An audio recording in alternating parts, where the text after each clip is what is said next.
Hello hello hello hello.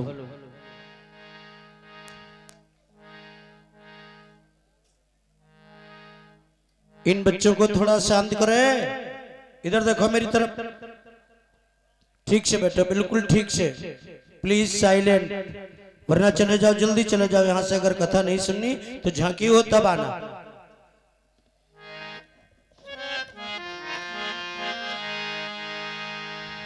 बोलो भारत माता की। परमादरणीय प्रातः स्मरणीय पूज्य चरण श्री गोस्वामी तुलसीदास महाराज, मेरे परमाराध्य भगवान श्री राम, इस मानस मंगल महोत्सव समिति के समस्त कार्यकर्ता पदाधिकारी बंधुगण, मेरे पूर्व में जिन वक्ताओं की वाणी का लाभ आप सबको मिल चुका है, पहले भजनों के माध्यम से आपने भैया दिलीप जी को सुना, उसके बाद अभी भी मंच पर दर्शन दे रही बिटिया आरती जी को सुना, पश्चात अभी आप लोगों ने भैया राकेश जी को सुना है। सभी वक्ताओं का हार्दिक अभिनंदन। मंच पर मेरे बाएं पार्श्व में आसीन, यहां से लेकर के वहां तक जिनकी तबले पर उंगलियां थिलक रही हैं, भैया जय जी, और ढोलक पर मृदंगाचार भाई इकबाल जी, और उसके बाद आर्गन, वो क्या कहते हैं, पैड पर, ये देखने में छोटे राकेश जी के बाप हैं, हम परिचय दे दे। और पार्श्व में भैया दिलीप जी आधी रात में भी सैया का सुख त्याग करके भगवान की कथा में उपस्थिति दर्ज करा रहे भाग्यशाली प्रबुद्ध जिज्ञास श्रोता महानुभाव, एक बार पुनः दर्शन दे रही मेरी पवित्र मां बहन बेटियों, राष्ट्र भारत के नौचिराग बच्चों। निवेदन करूं, अन्य जगह कथा करने जाता हूं तो इस विभाग में कोलाहल होता है, इधर नहीं। लेकिन प्रणाम करता हूं इनकी श्रद्धा को। यहाँ की बहनें कितनी डिसिप्लिन में बैठती हैं, ये मैं तारीफ नहीं कह रहा हूं, सत्य बोल रहा हूं। बस ये 4-6 लड़के बवाल करते हैं। आइए सभी लोग भगवान का नाम बोलो, पर झांकी के लिए भी तुम्हें छोड़ते हैं हम, खुद देखो। इसलिए बुलाई गई, आप उसका पूरा पूरा लाभ लो, लेकिन पहले हम लोगों का भी थोड़ा सौदा बिक जाने दो। आइए सभी लोग बोलिए, यह जीवन नैया पार न होगी। कान खोल के सुन लो, ये जो देख रहे इसके द्वारा पार नहीं होने वाली। यह जीवन नैया पार न होगी राम के बिना,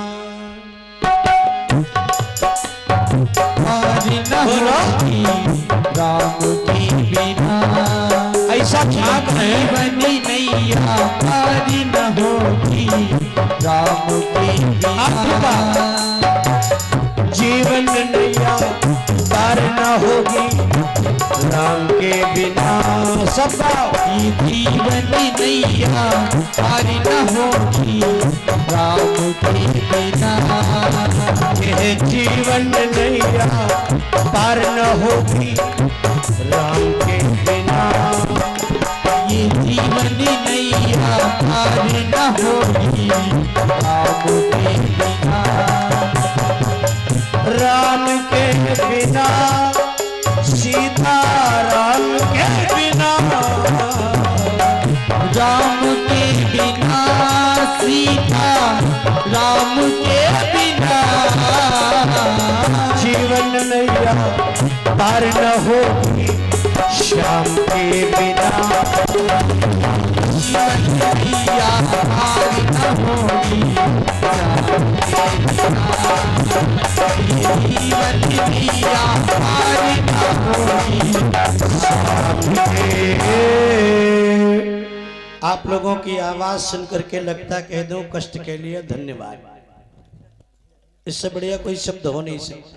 खैर आओ, थोड़ी देर मानसिकता गड़बड़ मत करो, अपना मन यही लाओ, जहां आप हो शरीर से भी यही रहो और मन से भी यही रहो।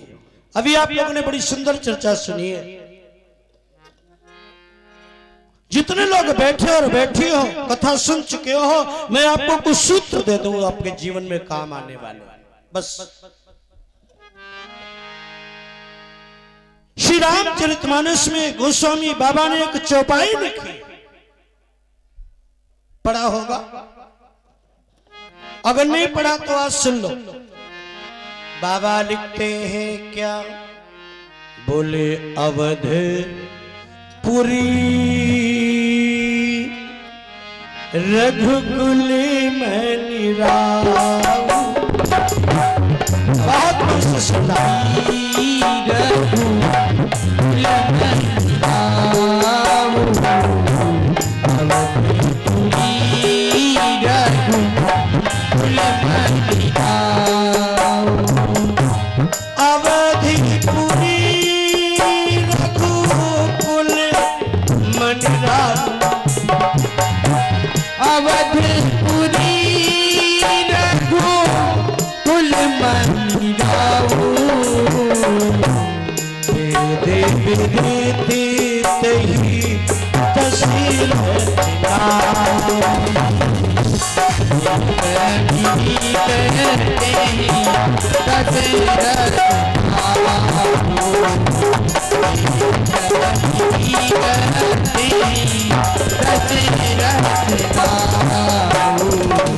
गोस्वामी बाबा ने लिखा, अवधपुरी रघुकुल मनिराऊ, वेद विदित तही दशरथ नाऊ। मेरे भाइयों, जो आप इतना कीमती समय लेकर के आओ, ईमानदारी से कह दो मेरे भाइयों, अगर यहाँ आकर के आपने कथा नहीं सुनी और उससे कुछ लाभ नहीं उठाया, अपने जीवन में नहीं उतारा, भले ही बुरा लग जाए, लेकिन कह दो आपका श्रम, आपकी संपत्ति और आपका समय तीनों बेकार चले गए। इसलिए सुनो, गोस्वामी बाबा ने लिखा, अवधपुरी रघुकुल मनिराऊ, वेद विदित तही दशरथ नाऊ। बोले अयोध्या में एक राजा राज्य करते हैं। बोले क्या नाम है? बोले महाराज दशरथ। बोले कैसे हैं? बोले जिनका वेदों में वर्णन आता है। बोले है कैसे? बोले रघुवंश में मणि के समान। थोड़ा समझिएगा,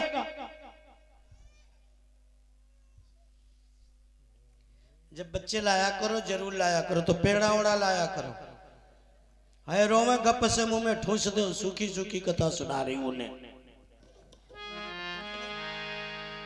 हंसो नहीं है, इन्हीं की औकात है कि कथा भी सुन लेती हैं, बच्चे भी रख लेती हैं। हम आपको 10 मिनट रखना पड़े तो नानी याद आ जाएगी। हाँ, सुनो जरा, सुनो। बोले अवधपुरी रघुकुल मनिराऊ। बहुत ध्यान से 2 मिनट मन लगा करके सुनना। अयोध्या में एक राजा राज्य करते हैं। नाम क्या है? बोले दशरथ। बोले कैसे हैं? बोले जिनका वेदों में वर्णन आता, वेदों में मंत्र हैं, लेकिन उन वेदों में भी महाराज दशरथ का वर्णन आता। बोले है कैसे? बोले रघुवंश में मणि के समान, रघुकुल मणि राव। मणि माने मणि।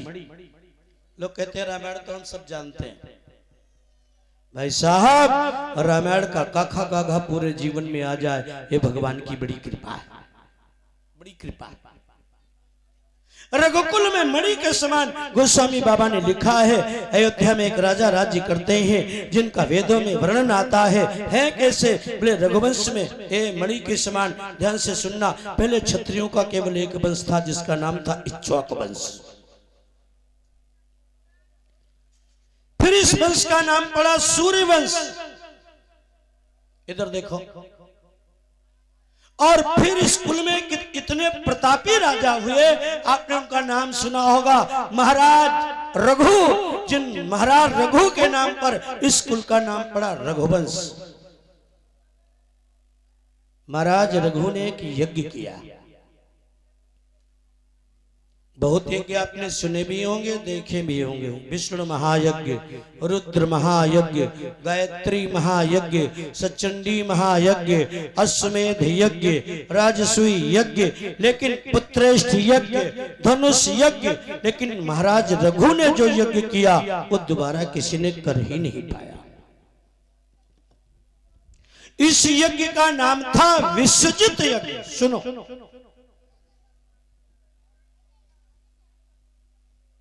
विश्वजित। और इस यज्ञ को महाराज रघु ने करके अपनी सारी अयोध्या ब्राह्मणों को दान में दे दी।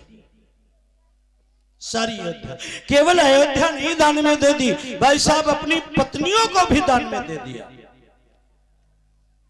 अब सरयू के किनारे 3.5 हाथ की फूस की झोपड़ी में रहते हैं, घास के बिस्तरे पर सोते हैं, मिट्टी के थाली में, मिट्टी के लोटे में, यानी मिट्टी के बर्तनों में भोजन और पानी करते हैं। इतने प्रतापी राजा, दुनिया के लोगों ने कहा आपने उन राजा को महान नहीं लिखा। इसी कुल में एक और राजा हुए। अब कथा सुनो। अब लगा कि हाँ आप लोग कथा सुन रहे हैं। ए भैया, इसी कुल में एक और राजा हुए, उनका नाम आप लोगों ने सुना होगा, महाराज दिलीप। जिन्होंने संस्कृत पढ़ा होगा, दिलीपस्य गो सेवा, रघुवंश में पाठ। दिलीप को कोई बेटा नहीं था, रघुवंश की परंपरा रही, रघुवंश में राजाओं को बेटा जल्दी हुआ ही नहीं, और लेकिन चंद्रवंशी क्षत्रियों के यहां लाइन लग गई। जी,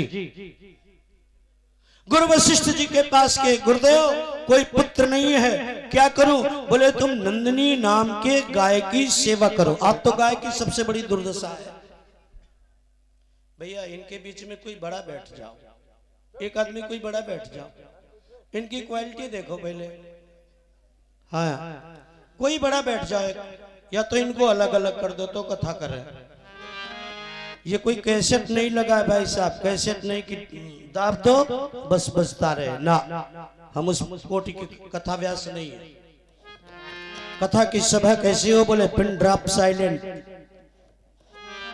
हजारों के बीच में कहीं सुई गिर जाए तो खुन्न से भूल जाए, तब कथा कहने में आनंद आता है। इसलिए गोस्वामी बाबा ने लिखा है, श्रोता वक्ता ज्ञान निधि कथा राम के गुण। वक्ता से श्रोता श्रेष्ठ होना चाहिए, तब कथा करने में आनंद आता। खैर सुनिए जैसी आपकी स्थिति।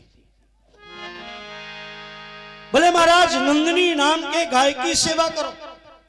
इतने बड़े अयोध्या के राजा हैं, लेकिन इस गाय को रोज टहलाने, घुमाने, चराने ले जाते। जब उसका मन होता चराते, जब प्यास लगती है तो सरयू में जल पिलाते। इधर देखो, बैठती है तो उसके पैर दाबते। तमाम समय बीत गया। एक दिन महाराज सरयू के किनारे उस गाय को टहला रहे थे, एक सिंह ने उस गाय के ऊपर आक्रमण कर दिया। क्षत्रिय धनुष की प्रत्यंचा चढ़ा दी। सिंह ने कहा, नहीं राजा ने मेरा आहार है, अगर आप मुझे मारेंगे तो ये अधर्म होगा, ये अधर्म होगा। महाराज दिलीप ने कहा, नहीं महाराज इस गाय को मत मारो। बोले मेरी भूख कैसे मिटेगी? महाराज दिलीप ने कहा, इस गाय के बदले मुझे खा लो। गाय के बदले अपने को समर्पित कर दिया। परीक्षा थी। ऐसे दिलीप को भी आपने रघुवंश मणि नहीं लिखा। लोगों ने तीसरा प्रश्न किया। महाराज इसी कुल में एक और बहुत बढ़िया राजा हुए, जिनका नाम आप सबने सुना होगा, महाराज हरिश्चंद्र। स्वप्न में कुंजी लगाम दान कर दी, और उस दान को पूरा करने के लिए एक काशी के बाजार में अपने को, अपनी पत्नी तारा को, अपने पुत्र रोहित को बाजार में खड़ा करके भेज दिया। भंगी के घर जाकर की सेवा करी। शमशान घाट में कफन का टुकड़ा वसूला, लेकिन सत्य नहीं जाने दिया। ऐसे भी राजा को आपने रघुवंश मणि नहीं लिखा। महाराज इसी कुल में एक और बहुत बढ़िया राजा हुए, उनका नाम सब लोग जानते होंगे, महाराज भगीरथ, जो स्वर्ग से गंगा को धरती पर लाए। उनके पुरखों का कल्याण हुआ। आज भी गंगा समस्त सारे संसार का कल्याण कर रही। ऐसे राजा को भी आपने रघुवंश मणि नहीं लिखा। आप दशरथ में क्या खास बात है जिन्हें आप लिख रहे हो? अवधपुरी रघुकुल मणि राव, और रघुकुल में मणि के समान है। गोस्वामी बाबा ने कहा, दुनिया के लोगों, भले ही किसी ने दान को प्रकट किया हो, महाराज रघु, भले ही किसी ने सेवा को प्रकट किया हो, महाराज दिलीप, भले ही किसी ने सत्य को प्रकट किया हो हरिश्चंद्र, भले ही किसी ने गंगा को प्रकट किया हो महाराज भगीरथ, लेकिन दशरथ को तो इसलिए रघुवंश में लिख रहा हूं क्योंकि महाराज दशरथ एक ऐसे राजा हैं जिन्होंने इस संसार में भगवान को प्रकट किया है, भगवान को प्रकट किया है। और इसीलिए बाबा लिखते हैं, बोले अवधिपुरी रघु कुल में निराव, अवधिपुरी रघु कुल में निराव, अवधिपुरी रघु कुल में निराव, अवधिपुरी रघुकुल में निराव, अवधिपुरी रघु कुल में निराव, वेद विधि से ही बसे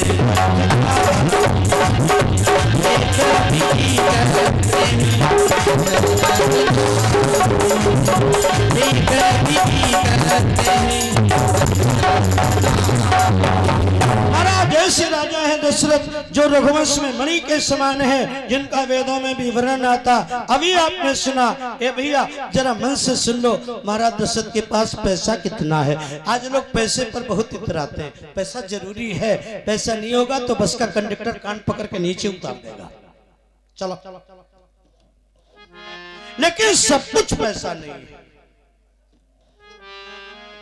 पैसा जरूरी है ना, लेकिन सब कुछ पैसा नहीं। सुनो महाराज पैसा कितना है, बोले दशरथ धन सुन धन तु लजाई।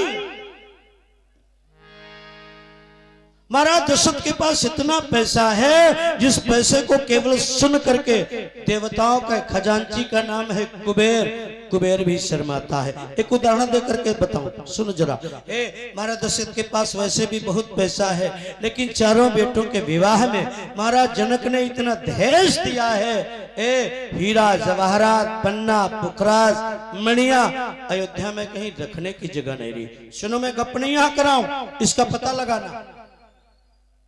सारी अयोध्या में कहीं रखने की जगह नहीं रही, मांगा नहीं था, तमाम मणियां बच गई। सेवकों ने आकर के कहा महाराज बहुत सारी ढेर सारी मणियां बच गई हैं, अयोध्या में कहीं रखने की जगह नहीं है, क्या करी जाए। बोले अयोध्या के बाहर लगा दो। आप पता लगाना जब अयोध्या जाना, अयोध्या के पूरब में, स्टेशन के पूरब में वो मड़ियां लगा दी गई। इतनी मड़ियां हैं कि मड़ियों का पहाड़ बन गया, और उसी स्थान का आज भी नाम है मणि पर्वत। इतना पैसा। राजा कहाँ के हैं? अयोध्या। महाराज अयोध्या की मिट्टी में कितनी ऊर्जा, जरा ध्यान लगा करके सुनो, कितनी ताकत है अयोध्या की मिट्टी में। बोले चारि खानी जग जीव अपारा,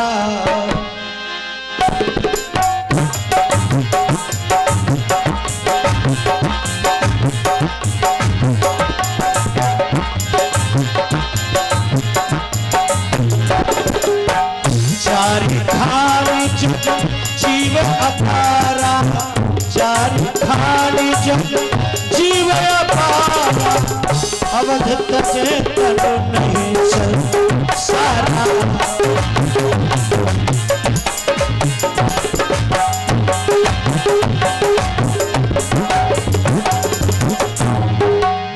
चारि खान जगजीव अपारा, अवध तदे तरु नहीं संसारा। 84 लाख योनियां बताई गई। मेरे भाई इस योनियों में कुछ जीव इतने छोटे हैं, इतने छोटे हैं जिन्हें सूक्ष्मदर्शी से भी देखा नहीं जा सकता। 84 लाख योनियां, लेकिन ये 84 लाख योनियां केवल 4 प्रकार से जन्म लेती। सुनो, नंबर 1 पिंडज, नंबर 2 अंडज, नंबर 3 स्वेदज, नंबर 4 उद्भिज। कुछ लोग पिंड से जन्म लेते जैसे हम आप, कुछ लोग अंडे से जन्म लेते जैसे पक्षी, कुछ लोग स्वेदज। स्वेद माने जानते हो? स्वेद माने क्या होता? गजब। स्वेद माने पसीना, कुछ लोग पसीने से जन्म लेते जैसे जुआ, चीलर, उद्भिद। कुछ लोग जल की गंदगी से जन्म लेते जैसे मछली, कछुआ, जोंक आदि। लेकिन इन चारों प्रकार से जन्म लेने वाली योनि कोई भी हो, लेकिन बाबा कहते हैं अगर कोई भी चींटी से लगा करके हाथी तक कोई भी जीव अयोध्या की धरती पर अपने प्राणों का परित्याग कर दे, तो इसका मोक्ष हो जाता, दोबारा उसे जन्म नहीं लेना पड़ता। ए चार खानी जग जीव अपारा, अवध तजे तनु नहीं संसारा, ऐसे अयोध्या के राजा महाराज दशरथ। अच्छा एक बात बताओ, कोई झूठ भी नहीं बोलेगा और कोई संकोच भी नहीं करेगा। इधर वाले पहले बताओ, जितने लोग अयोध्या गए हो जरा हाथ उठाओ, हम दर्शन करें। झूठ मत बोलना, उठाओ। वाह, चलो नाक बच गई। अब उधर क्या देखते, जरा आपसे भी पूछूंगा। इधर जितनी माताएं, बहनें, बहुएं, बेटियां बैठी हैं, इनमें जो लोग अयोध्या गए हो जरा थोड़ा सा हाथ उठाओ, मैं तुम्हारा भी दर्शन करूं। वाह, एक इतनी जल्दी नीचे कर लिया, गिन भी नहीं पा। चलो ठीक। देखो बहनों, एक बात कान खोल करके सुन लो, मैं तुमसे निवेदन करूंगा, अगर आपके पति की आमदनी ठीक है, बढ़िया जेवर पहनना, बढ़िया साड़ी पहनना। लेकिन अगर आमदनी बढ़िया नहीं है तो कई बन के प्राण भी मत लेना। लेकिन आज से मैं तुम्हें सौगंध दिला करके जा रहा हूं, इटौंजा का दशहरा देखना न जाना, रंपत हरामी की नौटंकी में बिल्कुल नहीं जाना। लेकिन साल में सब लोग सुन लो, अपने पति से एक बार जिद किया करो, हमको किसी तीर्थ स्थान में ले चलो। ये हिंदुओं तुम्हारा दुर्भाग्य, इतने लोगों में 10 हाथ उठे जो अयोध्या गए। मुसलमान 4 लाख रुपया लगा करके काबा जाता है, और तुम्हारे यहाँ से सीतापुर से ट्रेन में बैठो, केवल 46 रुपया किराया अयोध्या का, केवल 46 रुपया। कितना पीछे हो तुम हिंदुओं, होश में आओ। अच्छा एक बात बताओ, लखनऊ जनपद वालों, आप चाहते हो कि इंदौरा की धरती में बैठाल के आपको अयोध्या घुमा दूं? अयोध्या चलोगे मेरे साथ? बोलो बोलो, खोपड़ी हिलाओ, चलो आओ, लेकिन साथ ही में रहना। सीताराम जी की प्यारी रज धानी लागे, सुख खानी लागे, मुह मीठो मीठो सरजू जी को पानी लागे।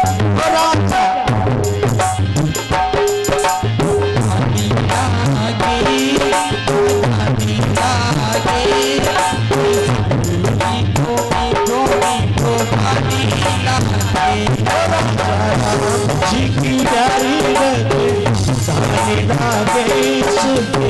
धानी लागे, मीठो मीठो सरजू जी को पानी लागे। जी की प्यारी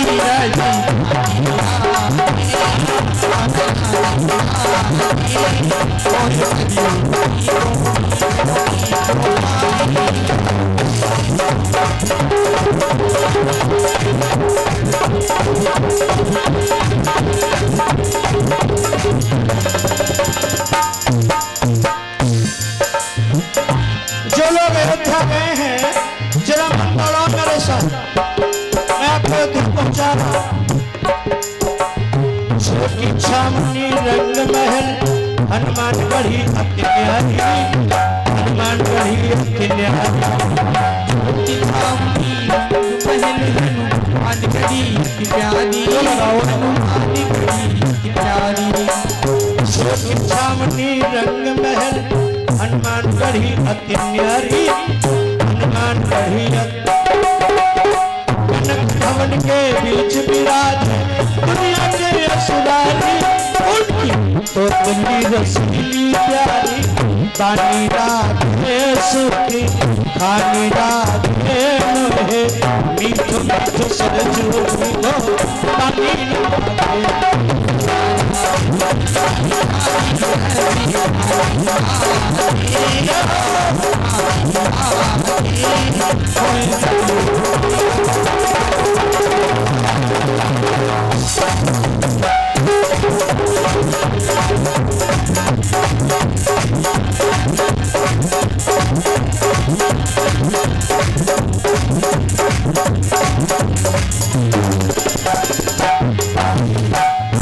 कौशला धन्य सुमित्रा धन्य कैकेयी माता धन्य कैकेयी माता कौशल्या धन्य सुमित्रा कैकेयी माता धन्य कैकेयी माता जिनके आंगन देखो खेले मिलके चारों भ्राता उनकी उतली रसीली प्यारी गाने लागे सुखी गाने लागे मीठ मीठ सरसों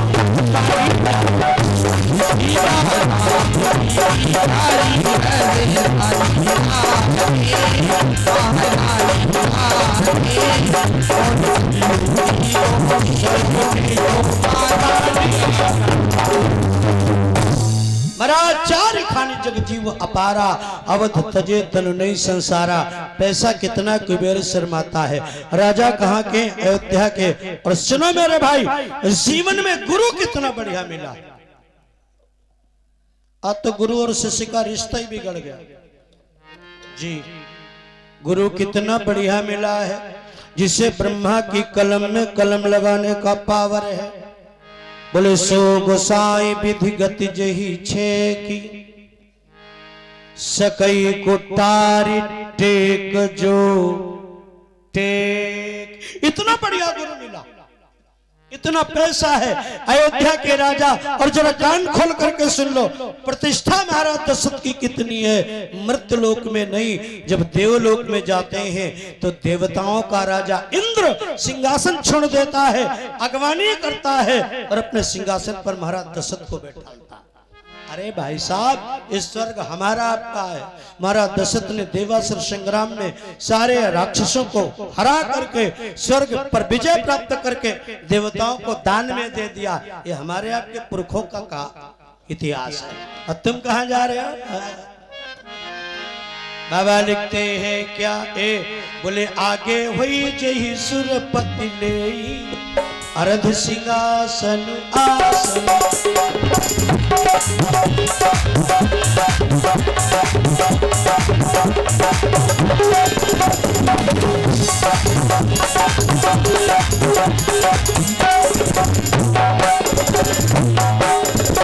आगे हुई जही सुरपति नहीं अर्ध सिंहासन वासन दई देवराज इंद्र अगवानी करते हैं सिंहासन खाली कर देते हैं ये महाराज दशरथ के जीवन में उपलब्धियां हैं अब जरा कथा सुनो जिसके जीवन में इतना सब कुछ है अभी आपने सुना ऐसे महाराज दशरथ के जीवन में भी एक कमी आ गई एक दुख आ गया निवेदन कर दो मैं अपेक्षा नहीं करता कि आपके जीवन में दुख आवे लेकिन हम आप बच नहीं सकते क्योंकि ब्रह्मा जी ने सृष्टि का निर्माण ही गुण दोष में किया सुनो यहाँ की हर चीज में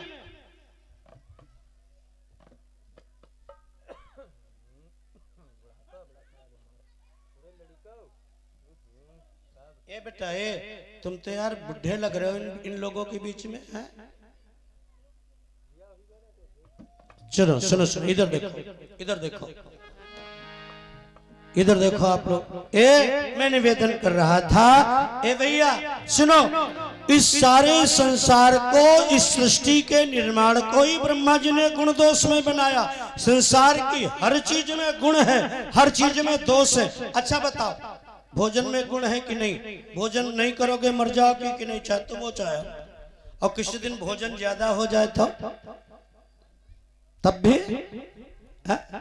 तो भाई साहब हर चीज में यानी गुण दोष में सृष्टि का निर्माण किया जिस राजा के जीवन में इतनी उपलब्धियां हैं अब कथा को ध्यान से सुनना उस महाराज दशरथ के जीवन में एक कमी आ गई एक दुख आ गया आपके भी जीवन में आ सकता है एक बात सुन लो मैं आपको जीवन जीने का तरीका बता दूं देखो भाई साहब आजकल लोग जी नहीं रहे ना आजकल आप किसी मित्र से अपने पूछ करके देखना भाई साहब क्या हाल है तो मुंह बना के कहता अम्मा यार कट रही है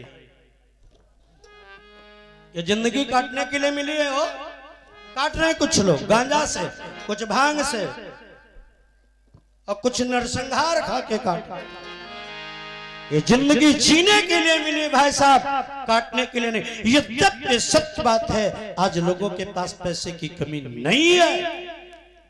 न मानो तो इस इंदारा की बात करूं, जो बुढ़े लोग बैठे हो उससे पूछ लेना, आज के 25 साल पहले, ज्यादा दूर नहीं जाऊंगा, आज के 25 साल पहले इसी ग्राम इंदारा में जितनी साइकिल नहीं होंगी उससे ज्यादा मोटरसाइकिल होंगी, गिन लेना।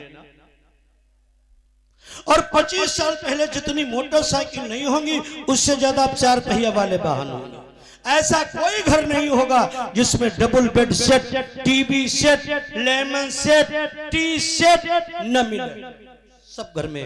लेकिन ईमानदारी से कह दूं मेरे भाई, आज दुनिया वालों ने सारे के सारे सेट इकट्ठा कर रखे घर में, चाहे टी सेट हो, चाहे टीवी सेट हो, चाहे लेमन सेट हो, चाहे डबल बेड सेट हो। लेकिन ईमानदारी से कह दूं, जब उनकी जिंदगी में झांक करके देखोगे तो इतने सेट इकट्ठा करने के बाद भी आपको मिलेगा आज का आदमी अपसेट है। क्यों? आज जिस आदमी से पूछो कहता यार बहुत टेंशन में है। What is tension? ये कौन सी बात है टेंशन? यही तो बात, इसका एकमात्र कारण है मेरे भाई, हमारी आपकी दूरी भगवान से बढ़ गई है। और जब तक इस दूरी को कम नहीं करोगे ये टेंशन कभी समाप्त होने वाला नहीं। अरे भाई साहब, महाराज दशरथ के जीवन में कमी आ गई। मैं आपसे भी निवेदन करूं, जब आपके जीवन में कोई कमी आ जाए तुम जरूर सुन लो, जब आपके जीवन में कोई दुख आ जाए तब मेरी बात याद रखना, ये जिंदगी जीने का तरीका है रोना नहीं। रोना नहीं क्यों भाई? रोने से दुख दूर हो जाएगा? बताओ, दूर हो जाएगा? फिर काहे रोते हो? एक शायर ने बहुत बढ़िया लिखा, जब आपके जीवन में दुख हो, जब आपके जीवन में कमी हो, जब आपके जीवन में विपत्ति हो, तब क्या करना? मेरी बात याद रखना, हंसो जी भर के जब भी गम मिले विरासत में। हंसो जी भर के जब भी गम मिले विरासत में। अरे कहीं रोने से मुश्किलें आसान होती है? भाई साहब, रोने से दुख दूर हो जाएगा।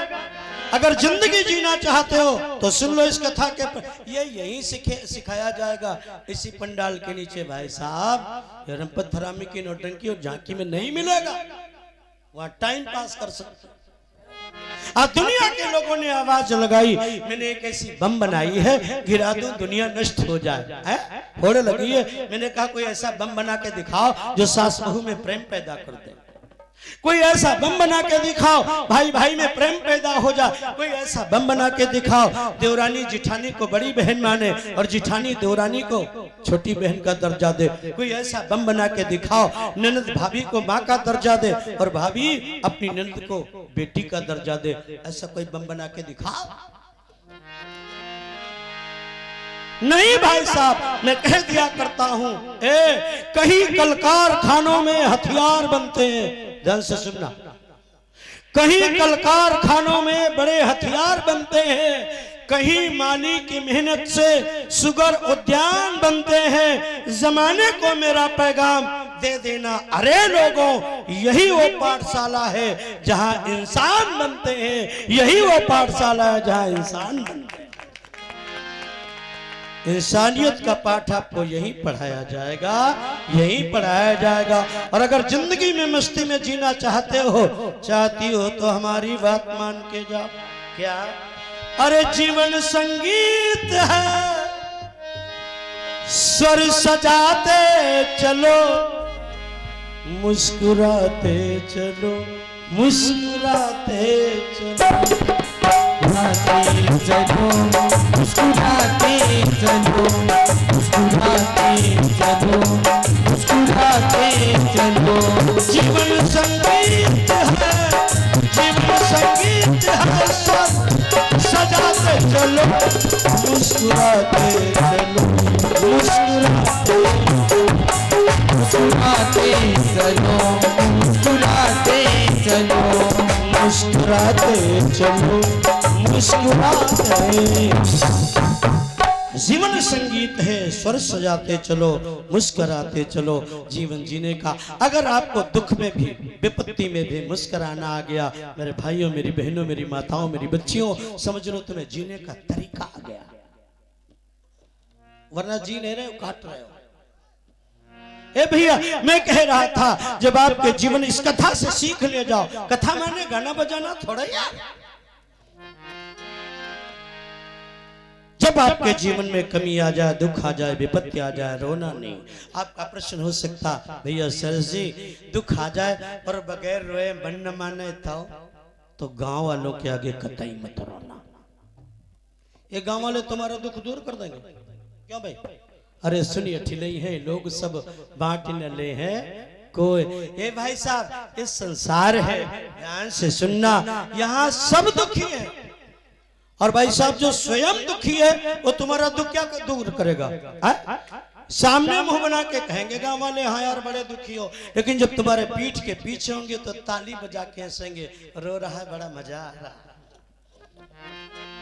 मैं कह दिया करता हूँ मत रोना दुनिया वालों के आगे, क्यों कौन पहुंचेगा इस बस्ती में आंसू तेरे। आहा ध्यान से सुनना, कौन पहुंचेगा इस बस्ती में आंसू तेरे, जिसको देखो उसका ही दामन गीला है, सब तो रो रहे हैं तुम्हारे आंसू कौन पहुंचेगा।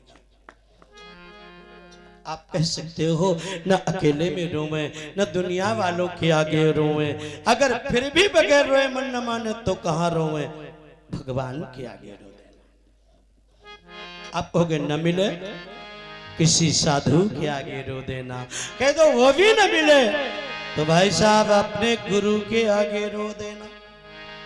महाराज दशरथ के जीवन में जब कमी आई, दुख आया, दुनिया वालों के आगे नहीं रोए, कहां रोए। एक बात और सुन लो मेरे भाई, ये दुनिया वाले जितने लोग बैठे हैं, ए ध्यान देना, सब अपनी जीत चाहते हैं। कोई हार चाहता? प्रधानी जी का तीनों ओटे मिलती कहा तब के समय बक्सम हमारी भरी, खुले दो खुले दो। हाँ हाँ यही कहे, दुनिया में जितने लोग हैं सब अपनी जीत चाहते, कोई हार चाहता? अरे हम खुद ही नहीं चाहते यार। लेकिन मैं आपसे निवेदन कर दूं, दुनिया में दो लोग ऐसे हैं मेरे भाई जो अपनी हार में भी खुश रहते हैं। आप कहोगे कौन? नंबर 1 में तुम्हारा पिता और नंबर 2 में आपका सदगुरु। बाप भी चाहता है हम मोटरसाइकिल से चल रहे तो मेरा बेटा कम से कम अल्टो से जरूर चले, और सच्चा गुरु भी चाहता है मेरा चेला मुझसे आगे निकले। इसमें भी अंतर है। अब क्या क्या मैं आपको बताऊं, इसमें भी अंतर है। पिता और पुत्र का रिश्ता लौकिक है, सांसारिक है, लेकिन गुरु और शिष्य का रिश्ता पारलौकिक है।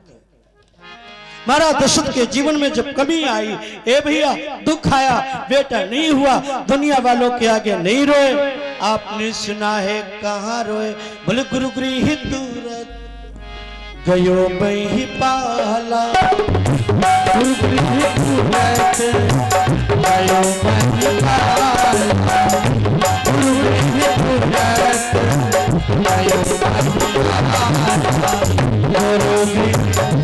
गृह तुरत गयो बही पाला, गुरु गृह तुरत गयो बही पाला, लागी चलने करी विनय कृष्ण,